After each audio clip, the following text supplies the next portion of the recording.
الرحمن الرحيم الحمد لله رب العالمين الرحمن. Di akhir tahun ini juga begitu, kita semua cucu Adam. Kita ini cucu Adam. Maka kalau Adam sudah bertaubat, kita mengikuti Nabi Adam bertaubat juga di akhir tahun 2023 ini. Siapa tahu kita pernah melaksanakan sesuatu yang tidak sesuai dengan ajaran Islam.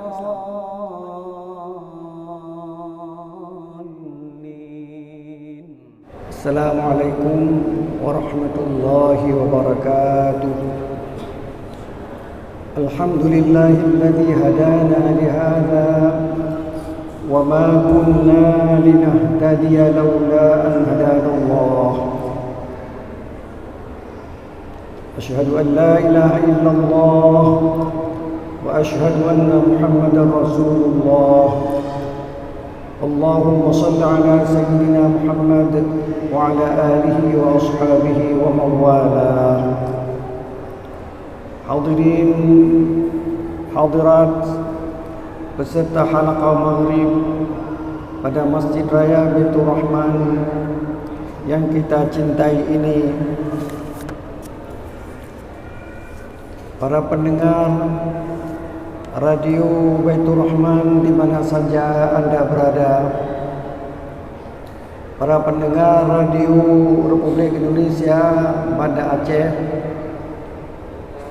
para pendengar Serambi FM, dan para pendengar radio-radio yang menyebar luaskan halaqah maghrib dari Masjid Raya Baitur Rahman Banda Aceh. Marilah kita panjatkan puji dan syukur kepada Allah Subhanahu wa taala yang masih memberikan kesempatan hidup di malam terakhir di tahun 2023 Masehi. Besok tanggal 31 akhir tahun ini, mudah-mudahan kita mendapat rahmat daripada Allah Subhanahu wa taala karena kita telah mempergunakan tahun 2023 untuk berbuat sesuai dengan tuntunan Allah Subhanahu wa taala. Selawat beriring salam tidak pernah lupa kita sampaikan kepada baginda Rasulullah sallallahu alaihi wasallam yang telah berjuang mati-matian mengembangkan agama Allah, bahkan nyawanya pun beliau serahkan demi agama Allah yang maha suci ini. Kita teringat di saat baginda Rasulullah sallallahu alaihi wasallam ingin berhijrah ke Madinah, rumahnya dikepung oleh semua pemuda yang berasal dari berbagai kabilah, guna mereka nanti kalau membunuh Muhammad, keluarga Muhammad tidak mungkin menuntut kepada seluruh kabilah yang ada di saat itu. Tapi Allah menghendaki yang lain. Nabi Muhammad lepas dari kepungan itu dan beliau sampai ke kota Madinah. Kita sekarang sedang berada di akhir tahun. Tentu banyak hal yang kita buat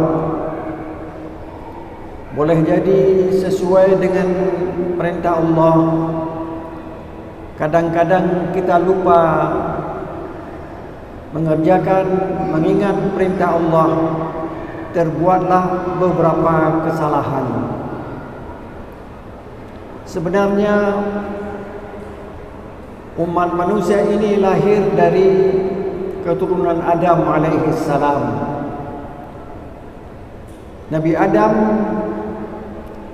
ketika berada di surga diprotes oleh para malaikat, diprotes oleh makhluk-makhluk yang ada. Kami ini diciptakan untuk menyembahmu. Kalau kamu ciptakan Adam, anak-anaknya dan cucu-cucunya, ada yang tidak akan menyembahmu, alias kafir. Mereka protes. Tapi Allah memerintahkan kepada seluruh makhluk yang ada di surga di waktu itu untuk menghormati Adam. Usjudu li Adam, hormatilah Adam. Fasajadu, karena perintah itu dari Allah, mereka semuanya melaksanakan perintah itu. Sama seperti kita pada malam ini, karena perintah Allah kita salat, maka kita tinggalkan yang lain, kita salat, baik di Masjid Raya Baitur Rahman ataupun di masjid-masjid yang lain, juga di Menasah dan musalla-musalla yang ada di Aceh ini. Fasajadu, mereka semuanya sujud, illa iblis, kecuali iblis yang tidak mau sujud. Aba wastakbara wa kana minal kafirin, dia enggan untuk sujud dan takabur, sombong. Iblis menganggap dirinya lebih hebat daripada Adam. Wa kana minal kafirin, maka iblis itu tergolong kafir kepada Allah Subhanahu wa taala. Jadi kita kalau sudah diperintahkan oleh Allah, jangan seperti iblis, tidak mau. Kalau tidak mau, berarti kita ingkar. Disuruh salat, salat. Disuruh keluarkan zakat, berzakat kita. Disuruh berhaji, kita naik haji. Jangan ada di antara kita yang membangkang. Kalau ada, berarti kita pengikut iblis. Ada logika iblis yang dicatat oleh Al-Quran. Kenapa dia tidak mau sujud kepada Adam? Apa kata iblis? Khalaqtani min nar, engkau ciptakan aku dari api. Wa khalaqtahu min tin, dan engkau ciptakan dia dari tanah. Maka saya tidak mau sujud karena engkau ciptakan aku dari api, engkau ciptakan dia dari tanah. Siapa bilang sama iblis bahwa api lebih bagus daripada tanah? Padahal kedua-duanya itu adalah makhluk Allah Subhanahu wa ta'ala. Tanah, api, air, apa saja itu semuanya makhluk Allah. Tidak ada yang lebih, tidak ada yang kurang. Tapi logika iblis, khalaqtani min narin wa khalaqtahu min tin. Itulah sebabnya aba wastakbara. Dia tidak mau sujud dan takabur, seolah-olah dia lebih hebat daripada Adam alaihi salam. Lantas iblis menggoda Adam. Adam boleh makan, uskun anta wa zawjukal jannata wa kula minha ragadan haitsu syi'tuma wa la taqraba hadhihi syajarah. Jadi yang diperbolehkan banyak sekali. Seperti kita hidup di dunia ini, yang diperbolehkan banyak sekali. Bisa makan nasi, bisa makan roti, bisa makan tebu, bisa makan buah-buahan. Tapi yang tidak boleh apa? Sabu-sabu. Yang tidak boleh apa? Khamar, sedikit. Yang boleh banyak. Hiduplah di surga ini wahai Adam dengan istrimu. Uskun anta wa zawjukal jannata wa kula minha ragadan haitsu syi'tuma wa la taqrabu hadhihi syajarah. Yang tidak boleh mendekati hadhihi syajarah. Pokok ini yang tidak boleh kamu dekati. Pohon ini yang tidak boleh kamu dekati. Yang lain semua silakan makan. Tetapi Adam digoda terus, fa'azallahuma syaitan. Digoda oleh syaitan sehingga dia tergelincir. Sesudah tergelincir, dia mendekati pokok tersebut, berarti dia sudah melanggar peraturan Allah. Adam sadar. Fatalaqqa Adamu min rabbih kalimatin fataba alaihi. Allah mengajarkan Adam dan Adam menerima pengajaran daripada Allah. Fatalaqqa Adamu min rabbih kalimatin fataba. Lantas dia bertaubat. Apa isi dari pengajaran Allah kepada Nabi Adam alaihi salam? Rabbana zalamna anfusana wa illam taghfir lana wa tarhamna lanakunanna minal khasirin. Wahai Allah, Rabbana, wahai Tuhan kami, zalamna anfusana, kami telah menzalimi diri kami sendiri. Itu pernyataan Adam alaihi salam, termaktub dalam Al-Quran. Rabbana zalamna anfusana wa illam taghfir lana, kalau engkau tidak mengampuni, wa tarhamna, mengasihani, lanakunanna minal khasirin, kami akan menjadi orang-orang yang merugi. Kita di akhir tahun ini juga begitu. Kita semua cucu Adam.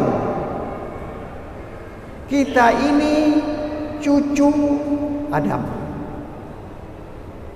Maka kalau Adam sudah bertaubat, kita mengikuti Nabi Adam bertaubat juga di akhir tahun 2023 ini. Siapa tahu kita pernah melaksanakan sesuatu yang tidak sesuai dengan ajaran Islam. Marilah kita bertaubat. Kita baca doanya. Rabbana zalamna anfusana wa illam taghfir lana wa tarhamna lanakunanna minal khasirin. Kalau kita belum bisa hafal doa itu, ketika imam membaca doa itu kita aminkan, seolah-olah kita juga sudah menghafalnya. Ini sifat cucu Nabi Adam alaihi salam. Jadi kita dalam kehidupan ini kadang-kadang salah. Nabi Adam pun pernah salah. Apalagi kita yang bukan selevel Nabi, orang biasa kita ini, tentu banyak salah. Maka kita istighfar, astagfirullah, astagfirullah, astagfirullah. Kita minta ampun. Rasulullah yang tidak berdosa mengajarkan kepada kita untuk membaca astagfirullah berpuluh kali sesudah salat. Kalau terganggu orang lain, kita baca, tidak perlu dengan suara yang besar. Yang penting Allah mendengar apa yang kita baca. Mudah-mudahan Allah mengampuni dosa kita. Hadirin berbahagia,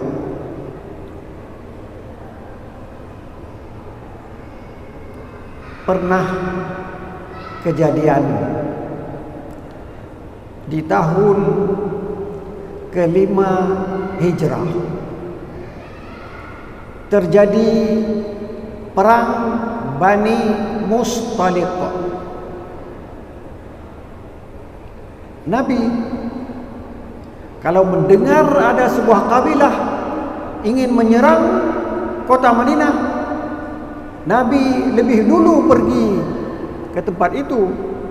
Ketika mendengar berita bahwa kabilah Bani Mustaliq ingin menyerang Madinah, dia kirim seorang sahabat untuk tabayyun.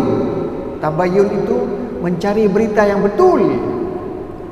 Dia pergi, betul mereka sudah bersiap-siap untuk menyerang kota Madinah. Sebelum mereka sampai ke Madinah, Rasulullah berangkat lebih dahulu ke tempat tersebut. Ketika Rasulullah ingin berangkat, biasanya dibawa salah seorang istrinya. Dibuatlah undian. Waktu dibuat undian, terbitlah nama Siti Aisyah.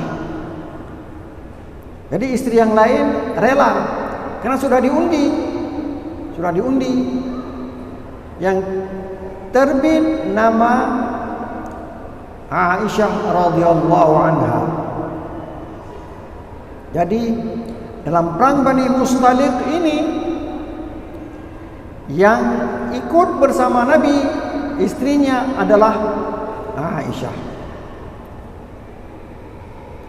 Nabi sebagai panglima perang, tentu dia tidak bersama istri, duduk bersama-sama, tidak. Dia, Aisyah, berada di suatu tempat haudaj namanya. Haudaj itu sekeduk, tertutup, dibawa dengan unta, ditaruh di atas unta. Nabi di tempat yang lain bersama sahabat. Nanti kalau diserang bagaimana kita membalas dan sebagainya. Aisyah tetap dalam rombongan tersebut.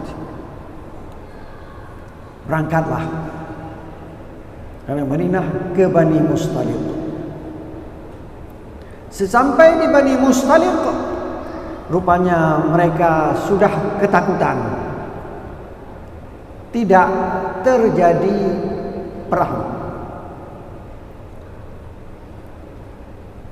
Maka Nabi tidak mengganggu orang itu. Nabi tidak suka berperang. Kita umat Islam tidak suka berperang. Walaupun umat Islam sekarang sedang dibunuh di Gaza, umat Islam tidak ingin berperang. Umat yang lain ingin menghancurkan Islam, seperti yang terjadi di Palestina sekarang ini. Maka Nabi pulang. Waktu pulang, di tengah malam, Nabi berhenti di suatu tempat.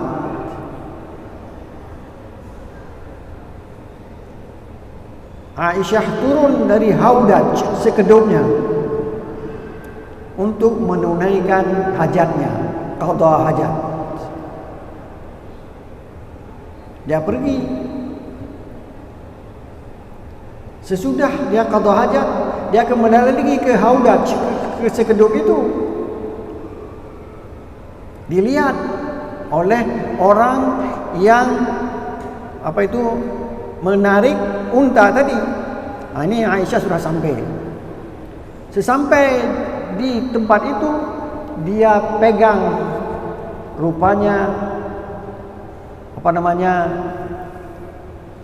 yang ada di lehernya itu sudah jatuh. Maka dia ingin mengambil kembali, boleh jadi jatuh di saat dia qada hajat. Dan benda itu adalah hadiah dari mamanya, istri dari Abu Bakar radhiyallahu anhu. Ya, turun lagi. Waktu turun itu tidak dilihat oleh orang yang menarik unta. Dia sampai ke situ, diambil kalungnya itu, diambil. Dia kembali lagi. Orang semua sudah berangkat. Diduga dalam haudaj atau sekeduk itu ada Aisyah. Dan orang kan tak perlu periksa apa sudah ada apa tidak, kerana sudah dilihat tadi. Berangkatlah.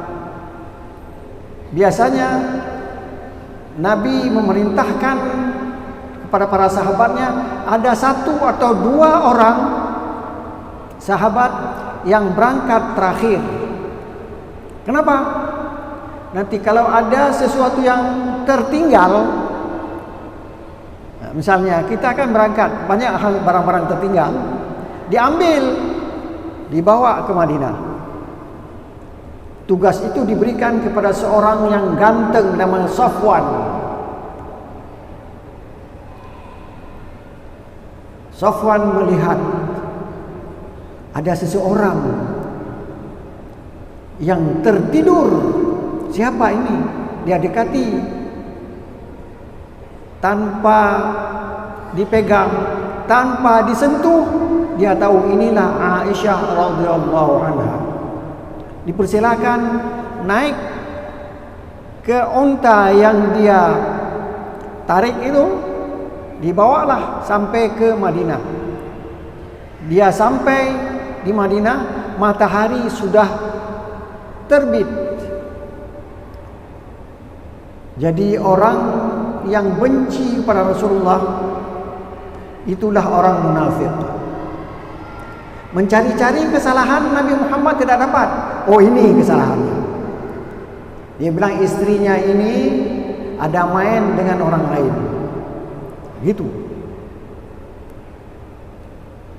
Itulah yang disebut dengan hadisul ifki, cerita bohong.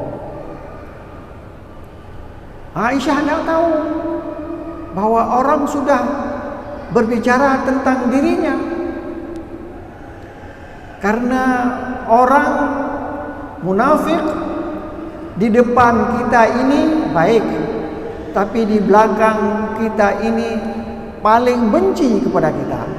Kita hati-hati orang begitu. Bosnya Abdullah bin Salul, pimpinan orang munafik yang ada di Madinah. Kenapa dia begitu? Karena sebenarnya dia sudah terpilih menjadi ketua orang Madinah sebelum Nabi hijrah ke Madinah. Sesampai Nabi di Madinah, dia yang semula menjadi pimpinan, belum diangkat tapi sudah terpilih, maka tidak jadi diangkat. Orang semuanya tunduk kepada Nabi Muhammad sallallahu alaihi wasallam. Inilah sebabnya Abdullah bin Ubay bin Salul, pimpinan orang munafik, dan dia benci sekali. Mulailah dia menyebar luaskan berita-berita Al-Quran turun memberi jawaban terhadap berita yang disampaikan oleh orang munafik. Apa bunyi Al-Quran? A'udzu billahi minasyaitonir rajim. Innal ladzina ja'u bil ifki usbatun minkum. Sesungguhnya orang yang menyebarluaskan berita bohong itu orang kamu sendiri, orang yang dekat dengan kamu sendiri. Karena Abdullah bin Ubay bin Salul, dia salat di masjid bersama Nabi, dia hidup bersama Nabi, tapi pikirannya itu anti Nabi. Itulah orang munafik. Kalau orang kafir jelas tidak mau dekat dengan Nabi. Orang Yahudi jelas tidak mau dekat dengan Nabi. Tapi orang munafik, dia dekat, tapi sebenarnya dia jauh daripada Nabi SAW. Jadi innal ladzina ja'u bil ifki usbatun minkum.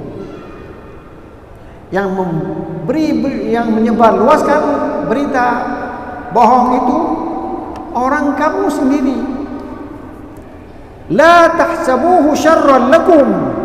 Jangan kamu duga itu berita yang membuat kamu syarrun, berbahaya. Tidak. Justru itu memperkenalkan siapa lawanmu. Lawan dalam selimut, musuh dalam selimut. Kita paling susah mengenal musuh dalam selimut. Kalau musuh di luar selimut itu banyak kelihatan. Tapi kalau musuh dalam selimut itu susah. Berita bohong ini, hadisul ifki, itu membongkar siapa sebenarnya lawan orang Islam. Kemudian kita hidup nanti 2024. InsyaAllah kita bisa hidup di tahun 2024. Kalau ada berita-berita yang mengganggu keluarga kita, mengganggu keluarga orang lain, Al-Quran memberi pedoman kepada kita. Apa? Laula id sami'tumuhu. Kalaulah, mengapa tidak ketika kamu mendengar berita itu, ketika kita mendengar orang itu begini, orang itu begitu, jangan cepat-cepat kita percaya. Zannal mu'minuna wal mu'minatu bi anfusihim khaira. Kita harus menduga yang baik karena dia seiman dengan kita. Jangan sampai kita langsung terima begini, begitu. Waktu dituduh Aisyah begini, Aisyah begitu. Zannal mu'minuna wal mu'minatu bi anfusihim khaira. Dugalah orang beriman laki-laki dan orang beriman perempuan kepada teman hidup yang seagama dengan dia khairan, baik. Jangan cepat kita menuduh dia begini, dia begitu, tidak. Ini yang perlu. Jadi kita sudah tahu bagaimana Nabi Adam berbuat yang tidak disukai oleh Allah, lantas dia bertaubat. Waktu kita hidup ke depan, kalau ada berita-berita yang khusus tentang orang yang seiman dengan kita, zannal mu'minuna wal mu'minatu bi anfusihim khaira. Haruslah kita menduga yang baik dulu. Jangan langsung kita menerima cobaan-cobaan atau godaan-godaan. Memang dia keturunan ini, memang dia tidak. Kita terima, duga dia baik lebih dahulu. Ini anjuran dari Al-Quran, atau ini ajaran dari Al-Quran kepada kita. Kita teruskan cerita tadi. Karena yang dituduh adalah Aisyah. Siapa Aisyah itu? Anak dari Abu Bakar As-Siddiq.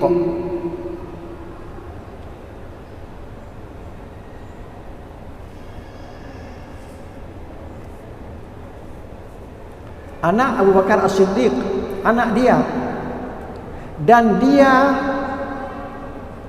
selalu memberikan sebahagian hartanya kepada saudaranya yang bernama Ummu Mistah. Ummu Mistah ini termasuk orang yang menyebarluaskan berita buruk tentang Aisyah. Padahal itu saudara sepupu dia. Ada tali persaudaraan. Dan Abu Bakar selalu memberikan bantuan kepada Ummu Mistah. Langsung Abu Bakar marah. Ya, kita juga marah. Masa anak kita dituduh macam-macam, kita tidak marah? Itu tidak normal itu. Jadi Abu Bakar marah. Saya memberhentikan bantuan untuk Ummu Mistah selama-lamanya. Begitu. Marah sekali dia. Jadi kita nanti dalam 2024 kalau ada berita macam-macam, jangan cepat-cepat sekali kita. Jadi Abu Bakar langsung marah dan langsung memutuskan untuk tidak memberi bantuan kepada Ummu Mistah. Turunlah ayat Al-Quran menegur. Kalau tadi kan Allah menegur Nabi Adam, sekarang turun ayat Al-Quran menegur Abu Bakar As-Siddiq. Siapa Abu Bakar As-Siddiq? 10 orang yang dijamin masuk syurga, termasuk Abu Bakar As-Siddiq. Wala ya'tali ulul fadli minkum was-sa'ati an yu'tu ulil qurba wal masakin wal muhajirin fi sabilillah wal ya'fu wal yasfahu ala tuhibbuna an yaghfira Allahu lakum wallahu ghafurur rahim. Janganlah orang yang punya harta enggan memberikan hartanya kepada orang yang telah diberikan, termasuk ulil qurba, familinya, ada hubungan kekeluargaan, kepada orang miskin, kepada orang muhajirin. Allah menyuruh wal ya'fu, ampunilah kesalahan mereka, wal yasfahu, maafkanlah kesalahan mereka. Jadi kita hidup di tahun 2024, marilah kita saling memaafkan. Yang kita seiman salat sama-sama di masjid, jangan cepat-cepat kita mengambil kesimpulan. Ini yang dapat saya sampaikan pada malam yang mulia ini.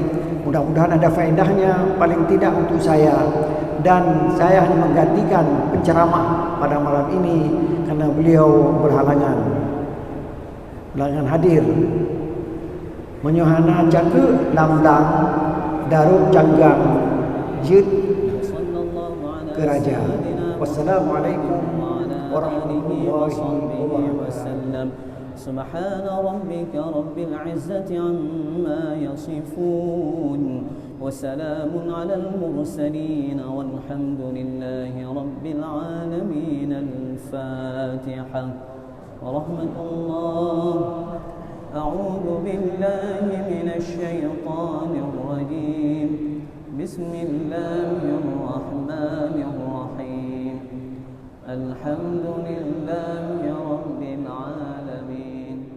الرحمن الرحيم. مالك